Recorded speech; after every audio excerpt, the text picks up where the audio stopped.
जय गुरुदेव, जय गुरुदेव।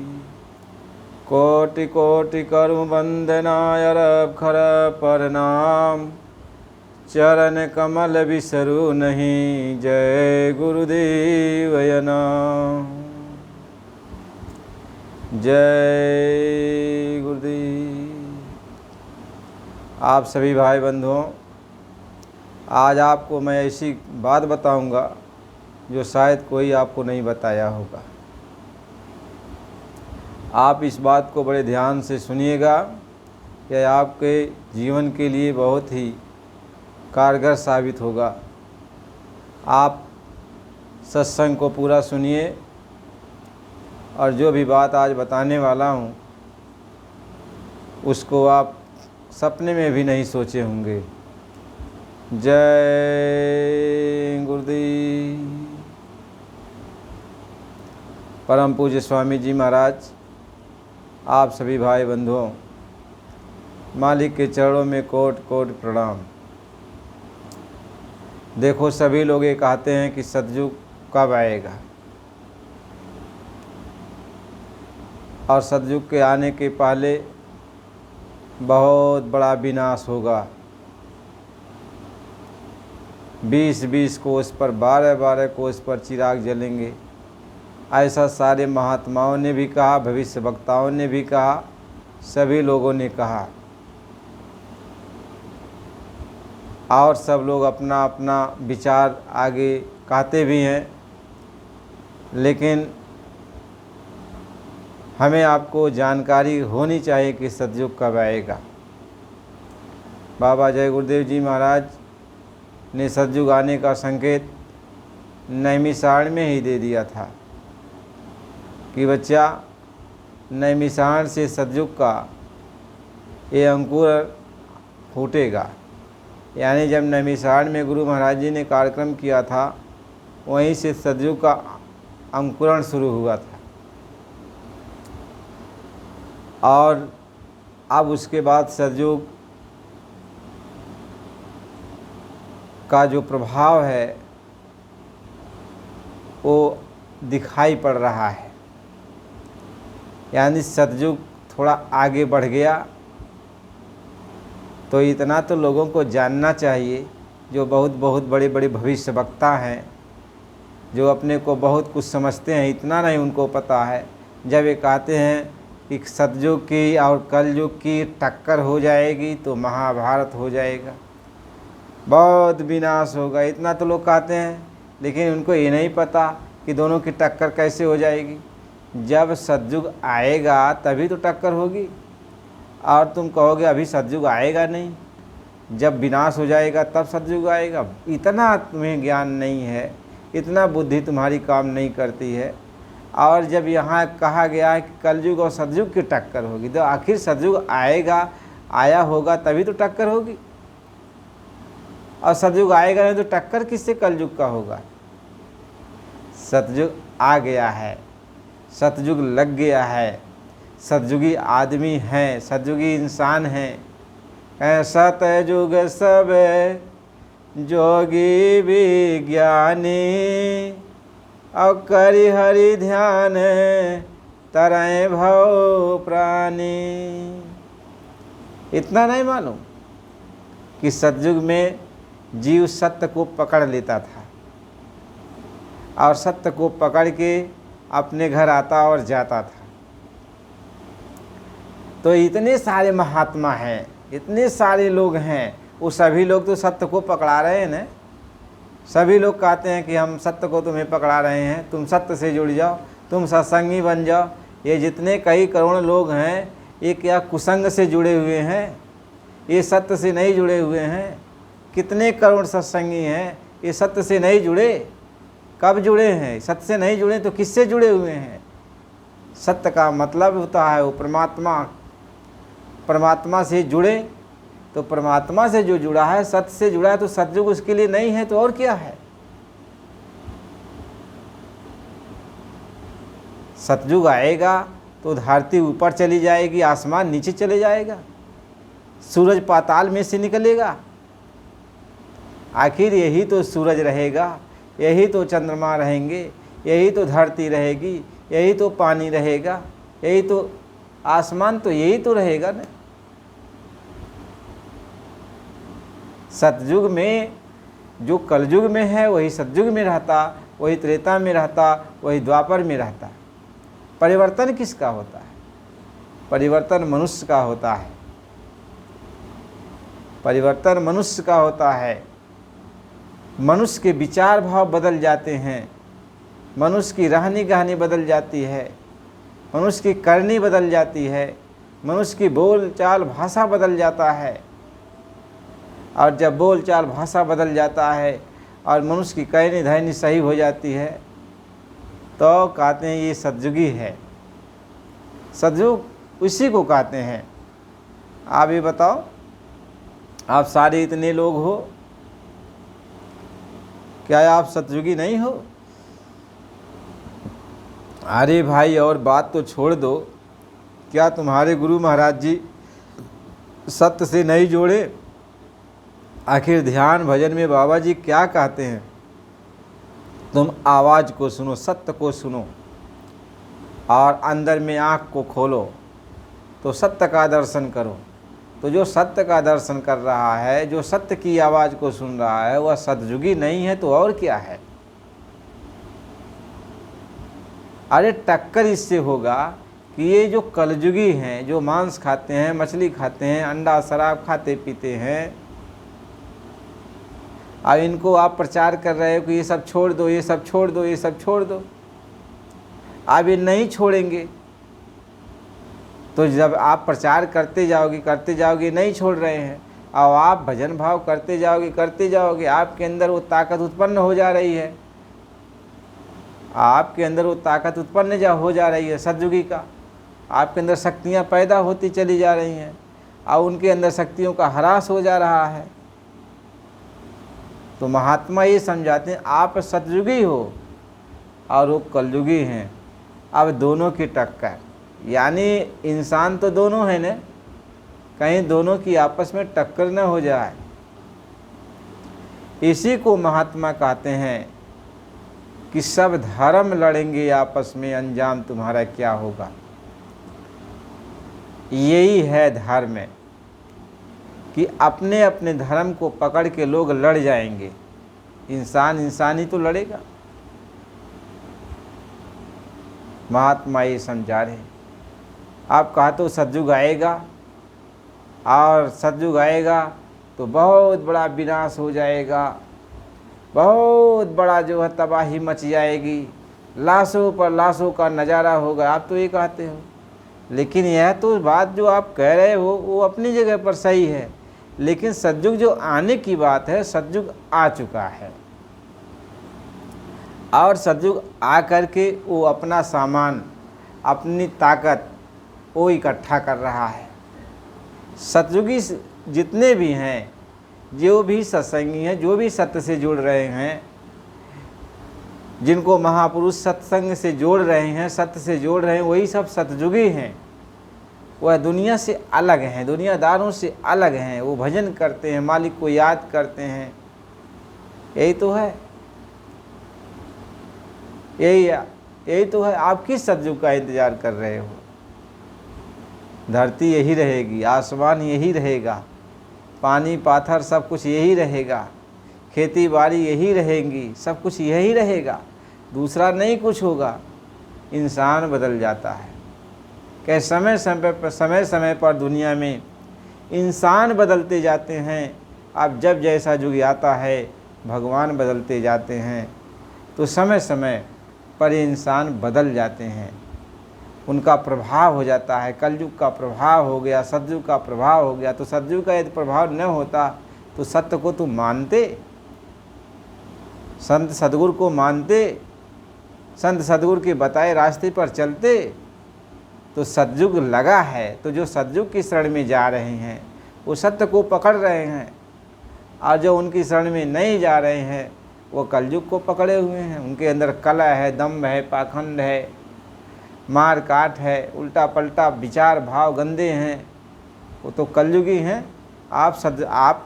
आपको इतना नहीं विचार आया कि आप सतयुगी होकर कलयुगी को समझा रहे हो कि आप बदल जाओ, आप बदल जाओ। कितने समय से आप समझा रहे हो? बहुत समय से समझा रहे हो कि आप बदल जाओ, आप बदल जाओ, आप बदल जाओ, शाकाहारी हो जाओ, सदाचारी हो जाओ। कुदरत नाराज़ है, बहुत तबाही आगे होने वाली है, बीमारियां आएंगी, परेशानी, आप तो कह रहे हो ना। वो कितना संभल जा रहे हैं? समझ रहे हैं? नहीं संभल रहे हैं। महात्मा ये समझा रहे, वो नहीं संभल रहे हैं। और जब वो नहीं संभलेंगे और उनका विचार भाव गंदा होता रहेगा और तुम सब सतयुगी आदमी हो, तुम सज्जनता में हो, तुम भक्ति भाव में लगे हो, तो उनका जब स्वार्थ नहीं पूरा होगा तो तुम्हारे ऊपर आक्रमण करेंगे। उनके घर में जब अन्न की कमी हो जाएगी और तुम्हारे घर में अन्न रहेगा क्योंकि तुम सतयुगी हो, मालिक तुम्हारे अंदर बरकत देगा, तो तुम्हारा वो छीना झपटी करेंगे। और तुम्हारा छीना झपटी करेंगे तो तुम उसको रोकोगे, तो टक्कर होगा कि नहीं होगा? तो बहुत बड़ा टक्कर होगा। कहे घर घर में, इसी को महात्मा कहते कि घर घर में होगी क्रांति, हम तुम्हें दिखा देंगे। यही उन्होंने कहा कि हम तुम्हें दिखा देंगे। ऐसे ही क्रांति होगी, ऐसे ही क्रांति होगी। आखिर वो नहीं कमाएगा, वो छीना झपटी करेगा और कुछ करेगा, उसको लूटपाट वही करेगा ना। आखिर बताओ, सतयुग में, त्रेता में, द्वापर में, कलयुग में सबका इतिहास आप पढ़े नहीं? आखिर हिरण्याकश्यप, हिरण्याक्ष, ये सब सतयुग में ही तो थे। और सतयुग में थे तो कितना बड़ा अत्याचार कर रहे थे, कितना बड़ा अत्याचार था, ये नहीं समझ में आया कि तीनों लोग को अपने बस में कर रखा और कहीं न किसी को पूजा पाठ कहने देता, न कहीं कुछ कहने देता, अपने को भगवान बन के बैठा। ये नहीं मालूम है? त्रेता में देखो रावण कितना बड़ा अत्याचार किया, निशाचर लोग कितना बड़ा अत्याचार किए, और करते रहे, कोई पूजा पाठ नहीं कर पाता, कोई धर्म कर्म पर नहीं चल पाता था। आखिर कितना बड़ा अत्याचार, आखिर वो त्रेता था न। द्वापर आया तो द्वापर में देखो कितना बड़ा एक अंश अत्याचारी, कितने कितने लोग, सभी तो थे अत्याचारी। आखिर आप इतिहास पढ़ो तो इतिहास जब पढ़ोगे, भगवान कृष्ण आए, जन्म से ही उनको लड़ाई झगड़ा करना पड़ा, सबसे सबको मार काट करना पड़ा जन्म से ही। तो जब बाबा जी ने आपको समझा दिया कि अरे बच्चा, हर मंडल की अवतारी शक्तियाँ आ गई हैं और वो जो है इस अत्याचारियों का विनाश करने के लिए वो आई हैं, आपको ये मालूम है, आप कहते भी हो। तो जब सभी शक्तियाँ आई हैं तो सभी शक्तियाँ अपना काम कर रही हैं कि नहीं? अब तुम्हें बता कर करेंगी कि मैं ये काम कर रहा हूँ? वो सारी शक्तियाँ अपना काम कर रही हैं। कब से शुरू किया इन लोगों ने अपना काम? जब से गुरु महाराज जी ने चुप्पी साध लिया, तब से यही लोग अपना काम कर रहे हैं, यही लोग अपना काम कर रहे हैं।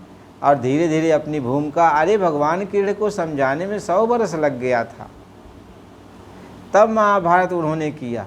लेकिन बीच में छोटे छोटे और राजाओं को और सबका सफाया करते जा रहे थे। लेकिन अंतिम महाभारत और जो है यदुवंशियों का विनाश तो लास्ट में किया ना। तो महाभारत लास्ट में होता है, लेकिन छोटे छोटे लोगों का विनाश तो सो कर ही रहे हैं। गुरु महाराज जी ने ये कहा है आपको, कितनी बार समझाया बुझाया कि अरे बच्चा, चंडी एक देवता है, चंडी एक देवता है। वह इन आँखों से दिखाई नहीं पड़ती, वह अंदर की आँखों से दिखाई पड़ती है। वह मसाल लेके चल रही है, उसके साथ लाव लश्कर सब लगे हुए हैं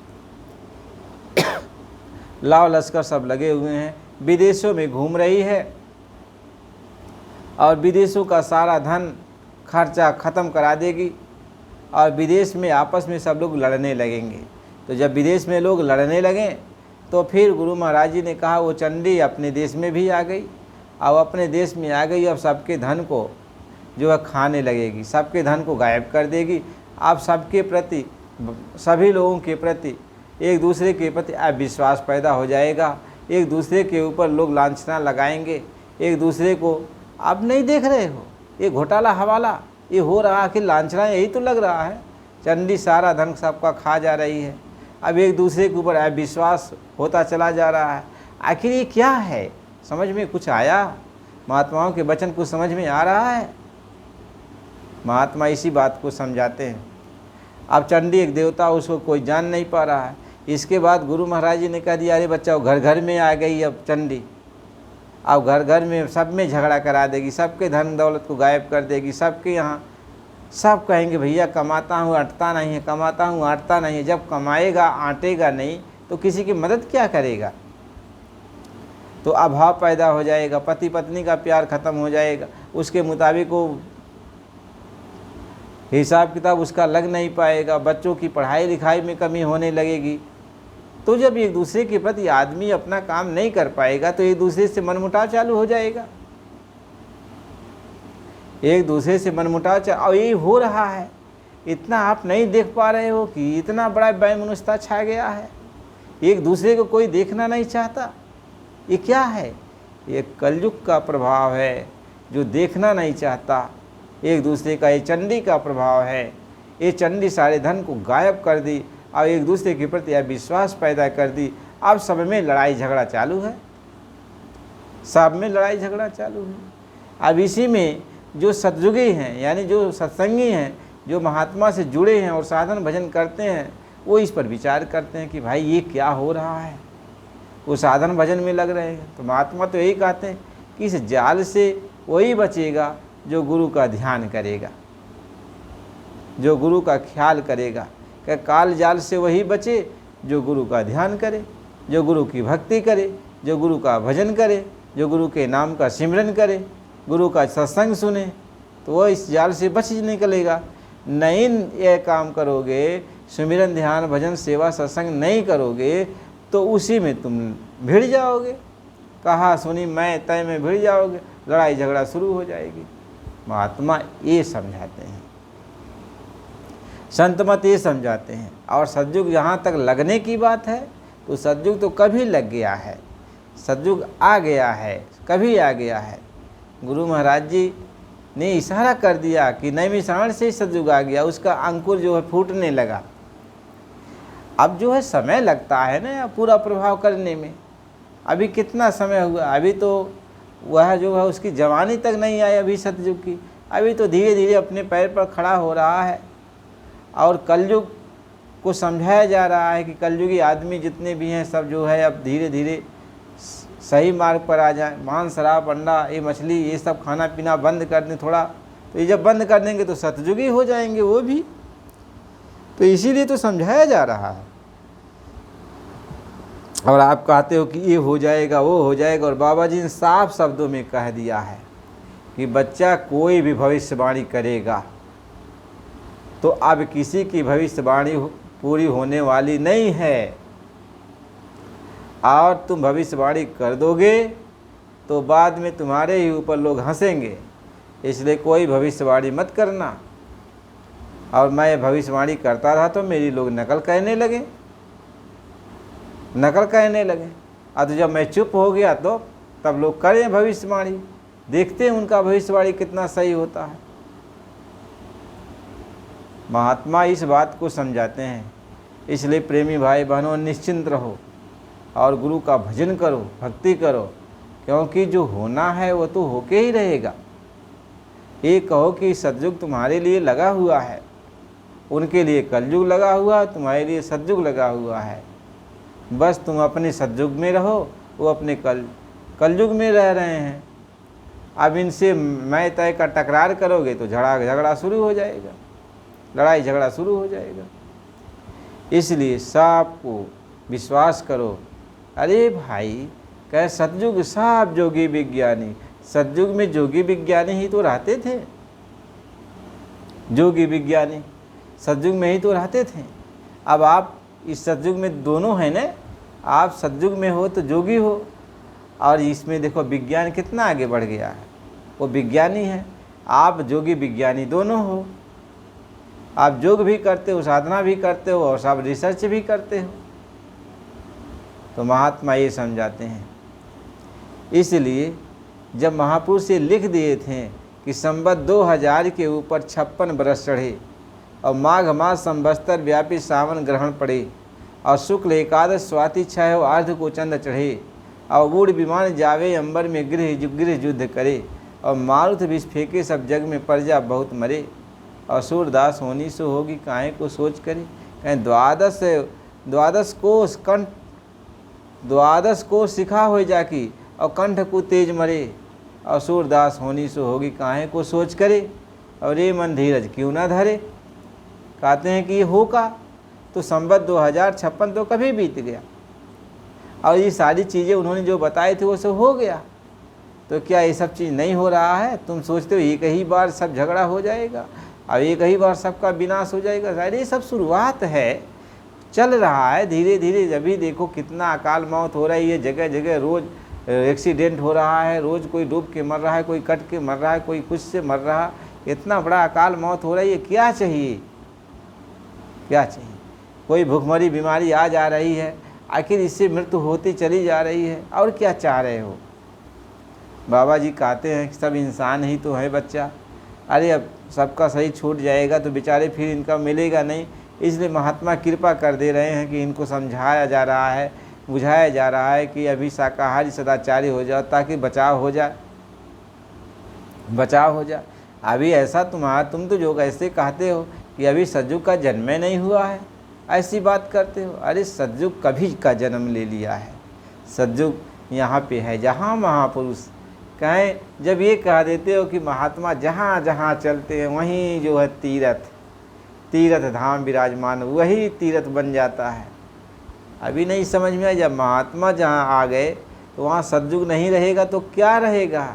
कहें राम राजे बैठे तेरे लोका अब हर्षित भयऊँ गयऊँ सब सुका अब बयरु न करे काहू सन कोई और राम प्रताप विषमता खोई। अरे दैहिक दैविक और भौतिक तापा राम राज नाई कवन हूँ व्यापा और सब नर करही परस पर प्रीति और चलही स्वधर्म निरत श्रुति नीति। ये कहें कि राम के राज्य में खुशहाल हो गए, ये लोग खुशहाल हो गए। तो जहाँ तुम रहते हो, जहाँ गुरु महाराज जी रहते हैं और उनके पास जहाँ जहाँ तुम जाके रहते हो, तुम खुद नहीं खुशहाल रहते हो? तुम्हें कोई चिंता नहीं रहती, सब मिलजुल के रहते हो। पता नहीं किस देश से कौन आया, किस प्रांत से कौन आया, किस जगह से कौन आया। जब वहाँ पहुँच जाते हो सब लोग उस राज्य में, संतों के राज्य में, संतों के आश्रमों में पहुँच जाते हो तो देखो कहीं कोई किसी से दुश्मनी करता है? एक साथ सब लोग रहते हो, सबको सब सेवा करते हो, सब लोग भंडारा चलाते हैं, सबको बुला बुला के खिलाते हैं। कोई किसी से पैसा लेता है? महात्मा ये समझाते हैं जब संत आ गए तो सतयुग लग गया। अब संत महात्मा लड़ाई झगड़ा नहीं चाहते, मार काट नहीं चाहते, समझाना चाहते हैं। इसलिए सतयुग तो लगा ही है। अब महात्मा समझाते हैं कि और जो जीव हैं वो समझ जाएं और जो है सही मार्ग पर चले आवें, बुराई को छोड़ दें। और तो गुरु महाराज जी ने तो कितनी बार कहा कि बच्चा ये धरती पापों के बोझ से दबी जा रही है और बहुत कुछ ऐसा होने वाला है, धरती डगमगा रही है। तो महात्मा बीच में खड़े होकर रोके रहते हैं धरती। तो ये पाप तो बढ़ता गया है, तो इसका मतलब थोड़ी है कि पाप बढ़ता गया है तो अब सतयुग नहीं है। सतयुग है। सतयुग कहते हैं संत न होते धरन पर तो जल जाता संसार। संत हैं तो सतयुग है, संत हैं तो सतयुग है, और संत नहीं है तो सतयुग नहीं है। बस सीधी साधी बात। यदि महात्मा हैं तो जान लो सतयुग है, यदि महात्मा नहीं है तो जान लो सतयुग नहीं है। तो जब सतयुग नहीं रहेगा तो कलयुग का प्रभाव होगा, तो कलयुग का प्रभाव होगा। लेकिन महात्मा हैं, संत हैं, तभी तो यह विनाश नहीं होने पा रहा है। इसलिए प्रेमी भाई बहनों, आप भक्ति करो, भजन करो, और सतयुग तैयार है और कलयुग भी तैयार है। कभी भी महाभारत हो सकता है, इतना जान लो कि कभी भी महाभारत हो सकता है। इसका कोई न दिन है, न टाइम है, न बरस है, न घड़ी है। केवल महात्मा बीच से अपना हाथ हटा दें। जिस दिन, जिस समय, जिस घड़ी, जिस मुहूर्त में, दिन में, रात में, जब भी वो अपना हाथ हटा लें, तब भी वो महाभारत होगा, वो विनाश लीला होगी कि जो आप सपने में भी नहीं सोचे होंगे। तो यह इसलिए समझ लो कि दोनों सेनाएं आमने सामने खड़ी है, कलयुग और सतयुग का आमने सामने। ये अदृश्य सेनाएं हैं, कलयुग की अदृश्य सेना और सतयुग की अदृश्य सेना, ये आमने सामने खड़ी, आमने सामने खड़ी है। आप इसी चिंता में, जब कोई पूछता है सतयुग कब आएगा, कलयुग कब जाएगा, ये बात करते हो। आपने लड़ाई आमने सामने खड़ी है। महाभारत के कुरुक्षेत्र में आमने सामने दोनों योद्धा खड़े हैं, और अभी भगवान के अर्जुन को गीता का उपदेश दे रहे हैं। यही है गीता का उपदेश, जो सतयुग और कलयुग आमने सामने खड़ा है, और महात्मा ये जो सत्संग सुनाते हैं और लोगों को समझा रहे हैं, अर्जुन को समझा रहे हैं, यही है गीता का उपदेश। कि वो उपदेश दे रहे हैं, जब तक वो उपदेश दे रहे हैं, सत्संग सुनाते हैं, तब तक ये कोई भी महाभारत होने वाला नहीं है। लेकिन जब वो सत्संग सुनाना बंद कर देंगे, महात्मा जब सत्संग सुनाना बंद कर देंगे, जीवों को समझाना बंद कर देंगे, उसी दिन महाभारत शुरू हो जाएगा। अब चाहे एक पल में ख़त्म हो जाए, चाहे एक दिन में ख़त्म हो जाए, चाहे 18 मिनट में ख़त्म हो जाए, और जैसे भी वो ख़त्म हो जाए महाभारत, लेकिन जैसे महात्मा चुप्पी साधेंगे, ये सुनाना बंद करेंगे, तैसे। तो ये सोचो कि आमने सामने कलयुग और सतयुग की सेना खड़ी है अदृश्य रूप में। ये नहीं है कि आमने सामने जैसे अब जो है रथ लेकर वो सेना आई है, घोड़ा घुड़साल लेकर वो सेना घोड़ा घुड़साल लेके आई है। नहीं, ये जो लड़ाई होने वाली है, ये जो दोनों की लड़ाई है, यह अदृश्य रूप की है कि कोई जान नहीं पाएगा कि किधर से क्या हो रहा है। बस महात्मा बीच से अपने हाथ को हटा ले, बस देखो अभी हो जाएगा, अभी परिवर्तन हो जाएगा, 1 मिनट में अभी परिवर्तन हो जाएगा यदि महात्मा अपना हाथ हटा ले। इसका कोई टाइम नहीं है। ये तो उस मालिक की दया है, कृपा है, उन महापुरुषों की दया कृपा है कि वो इन जीवों को बचा रहे हैं, बीच में खड़े हैं तो बचा रहे हैं। इसलिए प्रेमी भाई बहनों, आप लोग निश्चिंत रहो, क्योंकि मालिक बैठा हुआ है, महापुरुष आपके साथ में है। तो आप निश्चिंत रहो, उनका भजन करो और उनको याद करते रहो। महात्मा यही समझाते हैं कि काल जाल से वही बचे जो गुरु का ध्यान करे। तो गुरु का ध्यान, भजन, सिमरन करो, उनका सत्संग सुनो, उनकी सेवा करो, उनके ख्याल ध्यान में रहो। इधर सतयुग और कलयुग की बात के पीछे मत दौड़ो, ये मत दौड़ो, ये अपने बाहन से निकाल दो। गुरु महाराज जी यही समझाते हैं। इसलिए सब लोग मालिक की दया की पात्र हो। मालिक सबके ऊपर दया कर रहे हैं, नहीं तो भूकंप भूचाल देखते हो कितनी बार आया, उसी में पता नहीं क्या हो जाता, लेकिन वो आता है, लेकिन मालिक रोक देते हैं, नहीं होने पाता है, नहीं कुछ होने पाता है। तो महात्मा तो रोक देते हैं, बीच में खड़े रहते हैं। इसलिए आप कुछ और मत सोचो, अब भजन करो और अपने बाल बच्चों को सही मार्ग पर ले आओ। ऐसे सब लोग अपने अपने ही परिवार को सही मार्ग पर लाने लगें, अपने अपने रिश्तेदार को सही मार्ग पर लाने लगे, तो जितना जल्दी परिवर्तन आप सोच रहे हो, उतना जल्दी लोगों के अंदर परिवर्तन हो जाएगा। ये सबसे बड़ी बात है। और न बस अपने रिश्तेदारों को, अपने घर परिवार वालों को ही सही मार्ग पर लेते आओ, तो देखो परिवर्तन हो गया। तो प्रेमी भाई बहनों, सत्संग तो आपको मिलेगा अगले वीडियो में फिर। तो यदि आप नए हो तो सब्सक्राइब कर दो और चैनल को लाइक कर दो। फिर अगला सत्संग फिर मिलेगा। इसलिए भाई बंधुओं, मैं आपका हूँ, सच्चाई तो ये है जो मैं बता रहा हूँ। चिंता उनता मत करो कि सतयुग अब चौथा यज्ञ होगा तब आएगा, पांचवा यज्ञ होगा तब आएगा, या ऐसा यज्ञ होगा तब आएगा। अरे सब कुछ हो गया, चारों यज्ञ मालिक ने कर दिया और सतयुग लग गया। मालिक अब अंदर से अदृश्य रूप में मालिक संभाल कर रहे हैं। तुम लोगों को क्या पता है? गुरु महाराज जी अब जो है, पहले तो सामने होकर संभाल कर रहे थे, अब अदृश्य रूप में संभाल कर रहे हैं। यानी वो सबको देख रहे हैं, हम उनको नहीं देख पा रहे हैं। वो कहते हैं अब तुम आँख खोल के हमको देखो, मैं क्या कर रहा हूँ। तो यही तो बात तो है। जब अर्जुन को नहीं कुछ पता चला तो भगवान कृष्ण ने अर्जुन से कहा तुम आँख खोलो, तब तुम्हें समझ में आएगा मैं क्या कर रहा हूँ। तो आँख खुलवा दिया, दिव्य दृष्टि खुलवा दिया। तो कहा अरे बाप, ये तो सारा महाभारत ये कर डाले, सबको, सब इनके मुंह में जा रहे हैं मर मर कर, सबको ये खाए जा रहे हैं, सबको मारे जा रहे हैं। वही चीज़ आप समझ लो, जब दृष्टि खुल जाएगी तब समझ में आएगा बाबा जी क्या संभाल कर रहे हैं, कितना संभाल कर रहे हैं। तुम्हें तो कुछ पता नहीं है, न मानते हो, न सत्संग सुनते हो, न समझदारी कुछ आती है। बस अपने मन के होशियार, लकीर के फकीर लेके दौड़ते रहते हो। महात्माओं के वचन इतना जल्दी समझ में आ जाएगा? भूत भविष्य वर्तमान तीनों कालों में महात्माओं के वचन सही होते हैं और महात्माओं के वचन झूठे थोड़ी होते हैं। तो आप अपने हिसाब से तौलना चाहते हो कि अब मैं जो समझ में आया, मेरी बुद्धि जो समझ रही है, क्यों ऐसा नहीं होता है?